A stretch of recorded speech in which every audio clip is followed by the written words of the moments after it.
Alhamdulillah, puji syukur kehadirat Allah, salawat dan salam senantiasa kita curahkan kepada junjungan mulia Nabi kita tercinta, Sayyiduna wa Maulana wa Qurratu Ayunina Maulana Muhammad sallallahu alaihi wa alihi wa barak wasallam, beserta segenap keluarga beliau, sahabatnya dan umatnya. Yang saya muliakan, yang saya hormati seluruh jamaah yang hadir, wabil khusus kepada guru kita bersama Al-Habib Muhammad Bagir Ibn Syekh Abu Bakar bin Salim, juga Imam Masjid Al-Muttaqin Aminun Cialbar, dan seluruh para sesepuh yang hadir di malam hari ini. Mudah-mudahan pertemuan kita ini dicatat sebagai amal soleh di sisi Allah Subhanahu wa taala. Amin ya rabbal alamin.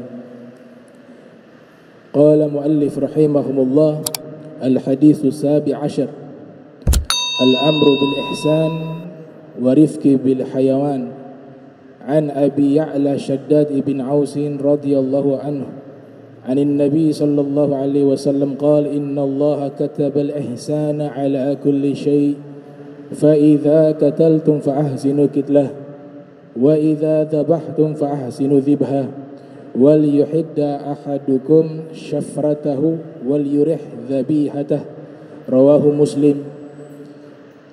Hadis yang ke-17 diriwayatkan dari sahabat yang bernama Shaddad ibn Aus. Shaddad bin Aus disebutkan adalah keponakannya Hasan bin Thabit, syairun Nabi sallallahu alaihi wasallam, sang penyair Rasul sallallahu alaihi wasallam. Wa kana jami'an bainal ilmi wal hikmah. Beliau menghimpun antara ilmu dan hikmah. Wa hiyal amalu bil ilm, yakni mengamalkan seluruh ilmu yang beliau ketahui. Wa qala Abu Darda, ada seorang sahabat bernama Abu Darda mengatakan, inna likulli ummatin faqiha wa inna faqiha hadhihi al-ummati Shaddad ibn Aus wa inna minan nas man yu'ta ilma wa la yu'ta hilma wa inna Aba Ya'la qad utiya ilma wa hilma. Abu Darda mengatakan, sesungguhnya setiap umat memiliki seorang ulama yang ahli hukum, dan sesungguhnya ulama yang ahli hukum di umat Islam adalah Shaddad ibn Aus. Dan sesungguhnya daripada manusia ada yang diberikan ilmu namun tidak diberikan sifat hilim, dhabtun nafsi wa tab'i inda haijanil ghadab, yaitu mampu menahan amarah dan emosi tatkala memuncak emosi tersebut. Dan sesungguhnya Aba Ya'la sungguh diberikan ilmu dan diberikan sifat hilma. Beliau disebutkan sebagai faqih, ahli fikih, dan adanya para fuqaha, khususnya para ulama, itu adalah satu bentuk keamanan bagi umat Nabi Muhammad sallallahu alaihi wasallam daripada dekatnya hari kiamat. Kita kehilangan banyak ulama.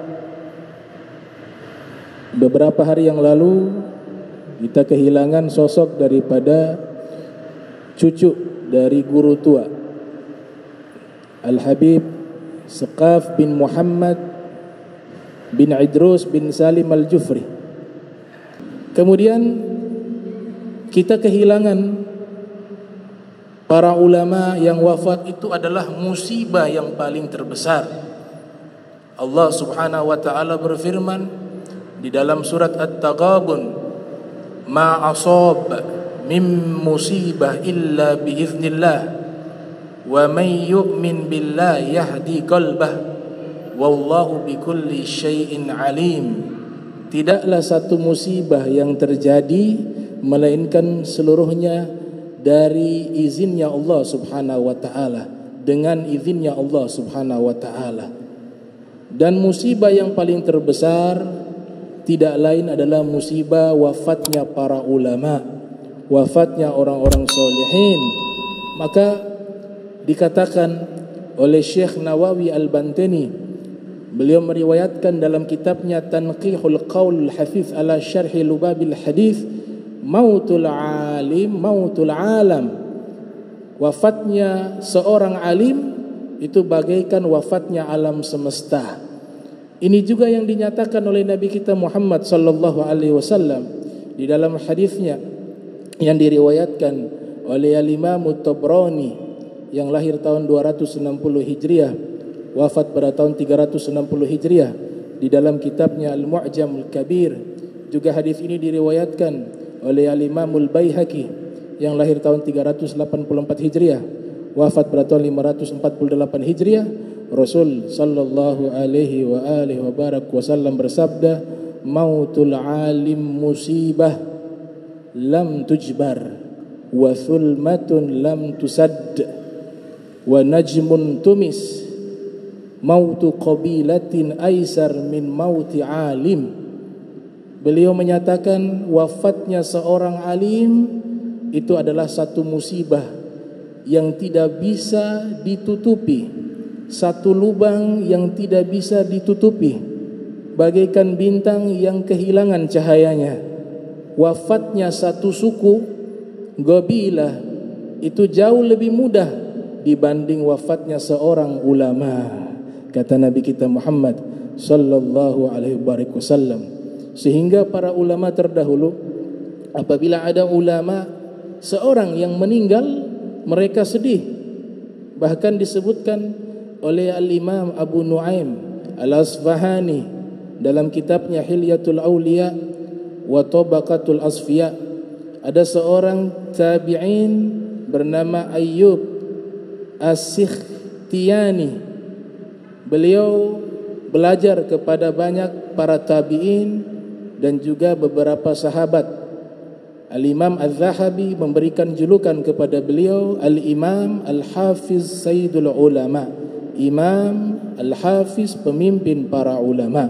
Di antara guru beliau adalah Al-Imam Mujahid, Al-Imam Qatadah bin Di'amah, Al-Imam Nafi' Maula Ibn Ubar, dan juga banyak di antara guru-guru beliau menuntut ilmu dari mereka. Murid-murid beliau ada Sufyan Ats-Tsauri, ada Sufyan Ibn Uyainah, ada Imam Malik bin An-Nas dan Imam Syu'bah. Dan Ayyub As-Sikhtiyani adalah seorang perawi hadis Nabi yang namanya tertulis di dalam kitab induk 6 Kutubus Sittah yang ada di dalam kitab-kitab hadis Nabi Muhammad sallallahu alaihi wasallam, Sahihul Bukhari, Sahihul Muslim, Sunan Abi Daud, Sunan Tirmizi, Sunan An-Nasa'i, Sunan Ibn Majah. Bahkan di dalam Musnad Ahmad bin Hanbal juga beliau termaktub sebagai periwayat hadis. Disebutkan oleh Imam Abu Nuaim Al-Asfahani, tatkala ada seorang meninggal dari ahli ilmu dan dinyatakan oleh Syekh Ayyub, beliau mengatakan, inni ukhbir li mauti rajuli min ahli sunnah wa ka'anni afqudu ba'da a'dha'i. Beliau mengatakan, saya diberitakan bahwa ada seorang ahli hadis meninggal dunia. Di saat itu saya merasakan seakan-akan seluruh tubuh saya ini lumpuh karena merasa kehilangan tentang salah satu ulama yang wafat. Di dalam riwayat yang lainnya disebutkan oleh Al-Imam Suyuti, kemudian disyarahkan oleh Syekh Nawawi dalam kitab Lubabul Hadis. Al-Imam Suyuti yang lahir tahun 849 Hijriah, wafat 911 Hijriah, ada riwayat yang menyatakan bahwa ini adalah sabda Nabi. Sebagian ulama hadis mengatakan ini adalah ucapannya para ulama, namun substansi maknanya adalah sesuatu yang tidak bertentangan dengan Al-Quran dan hadis Nabi Muhammad sallallahu alaihi wasallam, di mana pernyataan tersebut menyatakan man lam yahzan limautil alim fahuwa munafiq munafiq munafiq. Siapa yang tidak bersedih atas wafatnya seorang alim, maka orang itu adalah orang munafik, orang munafik, orang munafik. Diulang-ulang kata munafik sebanyak 3 kali. Bahkan dinyatakan oleh Al-Imam Ahmad bin Hanbal ketika beliau bertemu dengan Al-Imam Syafi'i. Al-Imam Ahmad bin Hanbal disebutkan di dalam beberapa kitab seperti Nurul Absar fi Manaqibi Ali Mukhtar, beliau mencapai derajat hafalan hadis itu 1 juta hadis Nabi Muhammad sallallahu alaihi wasallam. Namun beliau menyatakan al-haditsu mughlaqun alaina hatta jaa asy-Syafi'i bimafatihi fafatahahu fafahimnahu. Hadis terkunci bagi kami. Maknanya beliau hafal hadis yang jumlahnya banyak, namun pada waktu itu banyak hadis yang beliau belum pahami secara keseluruhan makna-makna dari hadis tersebut. Sehingga beliau katakan hadis terkunci bagi kami hingga Imam Syafi'i datang membawa kunci dan beliau bukakan kunci-kunci hadis tersebut, fafahimnahu, lalu kami pun paham tentang maksud dari hadis-hadis yang dinyatakan oleh Nabi kita Muhammad sallallahu alaihi wasallam. Beliau menyatakan, ma shallaitu salatan mundu arba'ina sanatan illa wa ana ad'u lisyafi'i. Tidaklah saya melaksanakan satu solat selama 40 tahun melainkan pasti saya doakan kepada guru saya, seorang ulama, Al-Imam Syafi'i. Bahkan beliau mengatakan, kana Syafi'iyu kasyamsi lidunya wa kal'afiyati linnas. Adalah Imam Syafi'i bagaikan matahari yang menerangi dunia dan bagaikan obat keselamatan bagi seluruh manusia. Mereka rasakan pentingnya ulama yang hadir. Mereka rasakan begitu pentingnya para ulama yang hidup di tengah-tengah kita. Maka ketika kehilangan walaupun hanya satu dari para ulama, mereka merasakan kehilangan yang sangat luar biasa. Inilah musibah yang sesungguhnya.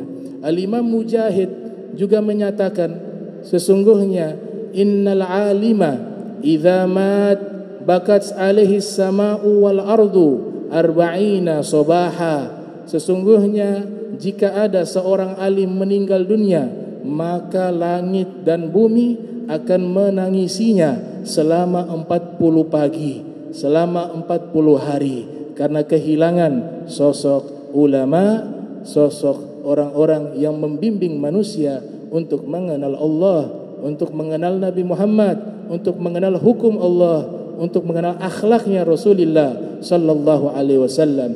Al-Imam Hasan Al-Basri juga menyatakan, sebagaimana dikutip oleh Al-Imam Al-Ghazali dalam kitabnya Muqashafatul Qulub. Imam Ghazali meriwayatkan, Al-Imam Hasan Al-Basri mengatakan, walaulal ulama lakana an-nasu kal bahaim. Jikalau tidak ada ulama, maka sungguh manusia kal bahaim, seperti hewan-hewan ternak. Maka luar biasa, kita makin lama perjalanan waktu ke depan, makin banyak ulama yang akan Allah angkat. Allah angkat ilmu, itu bagian daripada min asyrati sa'ah, tanda-tanda dekatnya hari kiamat. Sebagian ulama mengutip hadis Nabi Muhammad sallallahu alaihi wasallam bahwa ilmu agama yang pertama kali akan punah, maknanya diangkat, adalah ilmu faraid, ilmu tentang warisan. Ini riwayat dinyatakan oleh Sayyidina Umar bin Khattab. Namun secara keseluruhan jika ilmu itu hilang, maka tibalah hari kiamat. Di dalam firman Allah Subhanahu wa taala berfirman, surat Ar-Ra'd ayat 41, ayat 41. Awalam yarau anna na'til arda nanqusuha min atrafiha. Allah Subhanahu wa taala berfirman, tidaklah mereka melihat sesungguhnya kami mendatangkan bumi lalu kami mengurangi bumi tersebut mulai dari wilayah-wilayah yang ada di penghujungnya. Al-Imam At-Tabari, Muhammad Ibnu Jarir At-Tabari, yang lahir tahun 224 Hijriah, wafat pada tahun 310 Hijriah, dalam tafsirnya menyatakan, mengutip tafsiran Imam Mujahid. Imam Mujahid menyatakan makna Allah mengurangi bumi itu maknanya adalah mautul ulama, yaitu diwafatkannya para ulama, wafatnya para ulama. Dengan berkurangnya para ulama, bahkan habis para ulama dengan sebab diwafatkannya mereka, maka di saat itulah tibanya hari kiamat. Sebagaimana hadis yang dinyatakan oleh Nabi kita Muhammad sallallahu alaihi wasallam yang diriwayatkan oleh Al-Imam Bukhari yang lahir tahun 194 Hijriah, wafat 256 Hijriah, Rasul bersabda, min asyratis sa'ah, daripada tanda-tanda hari kiamat, yurfa al-ilm, diangkat ilmu, wa yathbutal jahl, dan tersebar dan menetap kebodohan, kata Nabi Muhammad sallallahu alaihi wasallam. Kemudian di dalam hadis yang lainnya, riwayat Al-Imam Bukhari dan Imam Muslim, Rasul sallallahu alaihi wasallam bersabda, innallaha la yaqbidul ilma intiza'an yantazi'uhu minal ibad, walakin yaqbidul ilma biqabdil ulama, hatta idza lam yubqi alimun ittakhadhan nasu ru'asa'a juhala fasu'ilu fa'aftau bighairi ilmin fadallu wa adallu. Sesungguhnya Allah Ta'ala tidak mencabut ilmu agama ini dengan sekali cabutan serentak hilang, tidak. Allah tidak mencabut dari pikiran dan hatinya para ulama, akan tetapi cara Allah mencabut ilmu tersebut dengan mewafatkan para ulama, bigobdil ulama, hingga datang satu masa tidak tersisa seorang alim pun. Maka manusia mengangkat orang-orang bodoh menjadi ulama, dan apabila ditanya tentang masalah agama, mereka menjawab berfatwa tanpa dasar ilmu. Fadallu wa adallu, maka mereka sesat dan juga mereka menyesatkan. Al-Imam An-Nawawi ketika mensyarahkan makna hadis tersebut, beliau mengatakan laisa huwa mahwuhu min suduri hufadhihi. Makna hadis tersebut bukan Allah menghapus ilmu yang sudah ada di dalam dada mereka, tapi makna walakin ma'nahu annahu yamut hamalatuhu. Tapi makna dari hadis tersebut bahwa ilmu tersebut akan hilang dengan wafatnya para ulama. Bahkan disebutkan ada seorang ulama besar bernama Al-Habib Abdurrahman ibn Abdullah Bil-Faqih, murid daripada Al-Habib Abdullah bin Alwi ibn Muhammad Al-Haddad. Imam Haddad memberikan julukan kepada beliau Allamatud Dunya, ulama yang paling alim sedunia di zaman tersebut. Menjelang detik-detik beliau wafat, beliau menyatakan di hadapan murid-muridnya, di hadapan keluarganya, bahwa saya sedih karena akan hilang 40 ilmu, dalam riwayat yang lain 70 ilmu akan hilang bersama saya karena saya belum sempat mengajarkan ilmu tersebut. Jadi beliau sudah menghabiskan waktu untuk mengajar, namun waktu tidak cukup dengan ilmu beliau yang begitu luas, sehingga beliau mengatakan sangat sayang sekali akan hilang 40 ilmu. Riwayat yang lain menyatakan 70 ilmu dengan sebab wafatnya saya. Maka musibah mana yang lebih besar? Seperti musibah hilangnya, wafatnya para ulama. Bahkan disebutkan oleh para muhaddithun, jikalau ada yang meninggal salah seorang ulama, ada di antara mereka itu menyatakan matal alim, matal alam. Sudah wafat seorang alim, maka sudah wafat juga alam semesta ini.